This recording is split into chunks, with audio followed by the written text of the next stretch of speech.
It is my great pleasure and privilege to have Dr. Michael Sheehan here, a clinical psychologist who's been a co-parenting educator for divorcing parents for years and years, as well as someone who's worked with many families to help the parents to get their focus on their kids and relationships in the future rather than the fight and their rights in the past when they're separating. And I wanted to introduce a topic, Michael, that I call the subjectivity of it all. The subjectivity of it all, which is that mom is having her view of the divorce and dad's having his view of the divorce, and the kids maybe an entirely, in fact almost certainly a completely different view of it.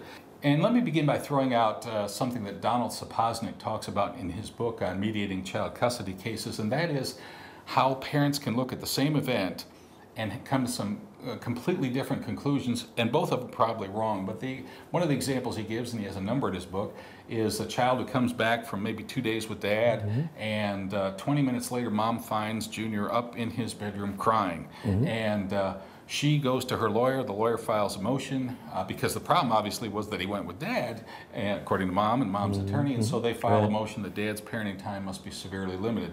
Dad and his attorneys see this and say, wait a minute, the child was absolutely fine. Obviously the child doesn't want to be with his mother. I had the most fabulous 3 days with Junior, and so mother's time needs to be limited, and maybe she should have only supervised parenting time twice a month for an hour and a half, and we need to watch her too because she must be doing something wrong. When in fact, as Donald Sapoznik points out, you know what, the child has his own experience, and you know what it is? He's living between two worlds, and he would like to have that wholeness, but both parents have come to completely separate and completely mistaken conclusions. Us human beings are first and foremost creatures of meaning, always. Say what you mean by that. Well, we observe an event, and out of that event we have a meaning. So if I look out my window and I see this huge ape putting his hand through the window, I'm scared. But if I've been told that Dino De Laurentiis is making a movie and I get to be an extra and I get to sit there now, now I'm not scared, now I'm excited, I'm a part of the movie. Different meaning, different feeling. Same situation, different meaning, because a little bit different piece of information. And that the reason folks get divorces in the first place is a breakdown in communication and their ability to convey their meaning accurately to their partner and sort it out and work it out and create a harmonious relationship. So you already come into it with these two people with two different sets of meaning. Okay, now you go to an actual situation where the kid is on for example, we used to do supervised visitation, and we had the supervised visitation with these three little kids one time. They went off with dad, they went to the lake, they had a great visit, they had a great time. At one point during the visit, dad reached back and slapped one of them on the leg, telling him to quiet down in the back seat. Okay, that was 1 minute out of a whole day-long visitation. Well, when those kids get back home to mom that night, they get out of the car and the first thing they say to mom is, "Dad hit me." How'd the visit go? "Dad hit me." "What do you mean Dad hit you?" "Why did Dad hit you?" "What's the matter with him?" Well, now why does that kid tell mom, "Dad hit me"? The kid wants mom's approval. Children want the approval of their parents. They're going to tell their parents what they want to hear. The parent is going to hear that as accurate information, that this is the main event of the parenting time. And no, it was a minor 1 second thing that meant nothing.